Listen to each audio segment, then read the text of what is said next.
ఈ రోజు ఎపిసోడ్లోని highlight points కనుక చూసినట్లయితే మెయిన్గా ఎవరెవరికైతే ఆడియో ఫోటో లెటర్ ఇలాంటివి రాలేదో వాళ్ళకు ఒక బంపర్ ఆఫర్ అని అనుకోవాలి.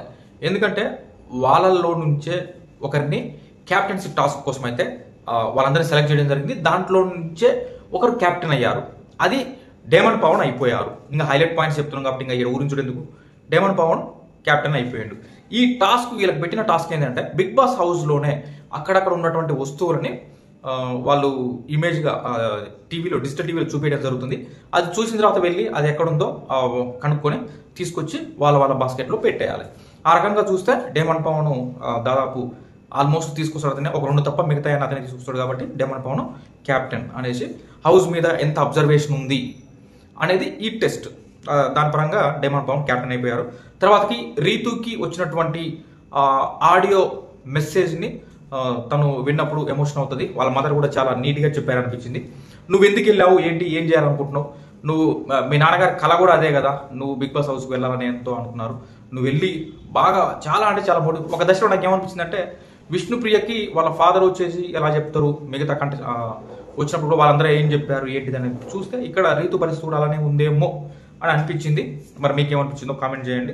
ఆ రకంగా ఆమె మరి ఆడతాను ఏదో చేంజ్ చేసుకోవాలని ట్రై చేసింది, కానీ అది ఎంతవరకు అయిందో చూడాలి. టాప్ 5లో ఉండాలి నువ్వు ఖచ్చితంగా అని చెప్పింది. రీతు కరెక్ట్గా ఉంటే 100% ఉంటుంది టాప్ 5లో, కానీ మరి చూడాలి ఏమవుతుందో. ఇంకొకటి, నీకోసం మాత్రమే నువ్వు ఆడు గేమ్ అనే విధంగా అయితే వాళ్ళ మదర్ చెప్పింది. తర్వాతకి 2 సినిమా ప్రమోషన్స్ అయితే జరిగినాయి ఇక్కడ. మెయిన్గా తెలుసు కదా అనేది జొన్నలగడ్డ సిద్ధు తనకు సంబంధించింది, అదొక ప్రమోషన్ బాగుంది. తర్వాతకి కిరణ్ అబ్బవరంకి సంబంధించినటువంటి కూడా ఇంకొక అది కే ర్యాంప్ బాగుంది అనిపించింది. చాలా చూడడానికి ఇంట్రెస్టింగ్గా అనిపించింది. ట్రైలర్ అయితే బాగుంటాయి అనుకుంటున్నా. ఈ 2 సినిమాలు కూడా తెలుసు కదా అండ్ కే ర్యాంప్ అవి మంచి హిట్ కావాలని కోరుకుందాం, మంచి ఎంటర్టైన్మెంట్ ఉందని అయితే కోరుకుంటున్నాం. ఇంకా అది తర్వాతకి మనం చూసినట్లయితే మెయిన్గా ఇవే నాకు తెలిసి. తర్వాతకి సంజనాకు వచ్చింది మెసేజ్, హరీష్ గారికి అండ్ రాముకి, డేమన్ పవన్కి ఏమో వాళ్ళ ఫాదర్ ఆపరేషన్ అయిందంట, అది వచ్చింది. మొత్తానికి అయితే ఇది నార్మల్గా జరిగేది. ఇది అంటే ఎక్కువ ఎమోషన్ అయిపోయి చేయడానికి ఏం లేదు. కనీసం 1 month కూడా కాలేదు, సరే వచ్చింది ఎమోషన్, ఓకే. అదంతా క్లియర్ అయిపోతే నెక్స్ట్ ఇక ఎలిమినేషన్ రౌండ్లో చివరి వరకు కళ్యాణ్ అండ్ ప్రియా వీళ్ళిద్దరిని తీసుకెళ్ళడం జరిగింది. మెయిన్గా ప్రియ చేసుకున్న తప్పిదం ఏంటంటే భరణి, ఇమాన్యుయల్ అండ్ డేమన్ పవన్ వీళ్ళ ముగ్గురు ఆడుతున్నప్పుడు క్యాప్టెన్ టాస్క్లో ఆ రోజు నెగిటివ్ అయింది ఆ అమ్మాయికి. అంతకుముందు కూడా ఉండొచ్చు కానీ తక్కువ. ఆ రోజు నుంచి ప్రియా, శ్రీజ అండ్ రీతు వీళ్ళ ముగ్గురికి ఎంత వ్యతిరేకత వచ్చిందంటే అసలు ఊహించలేము. ఆ స్థాయిలో వ్యతిరేకత వచ్చింది. అది ఓవర్ యాటిట్యూడ్ చూపించిందిరా అంటే ఒక లైన్ ఉంటుంది, ఆ లైన్ దాటొచ్చి కూడా ఆ యాటిట్యూడ్ చూపించింది అసలు అనే విధంగా. అంటే ఆడియన్స్ అంత ఇరిటేట్ అయిపోయారు, ఏంట్రా ఇంత ఓవర్ యాటిట్యూడ్ అని.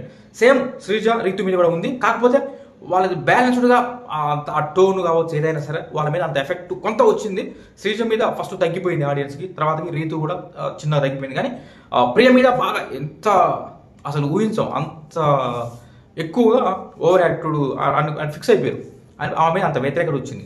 అయినా సరే ఈ వీకు ఓకే ఉంటుండొచ్చేమో, కళ్యాణే ఎలిమినేట్ అయిపోతాడేమో అన్నట్టు ఉండే.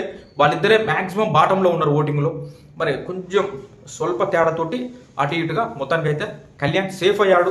చాలా అంటే చాలా ఎమోషనల్ అయిపోయాడు. ఇక నేను అంటే ఒక దశలో నేను ఎలిమినేట్ అయిపోతున్నానేమో అన్న ఫీల్ అయి ఉండొచ్చు. ఫైనల్గా కళ్యాణ్ సేవ్ అయ్యాడు. ప్రియా ఎలిమినేట్ అయితే బయటికి రావడం జరిగింది. ఇది ఈరోజు ఎపిసోడ్ హైలైట్స్ అయితే.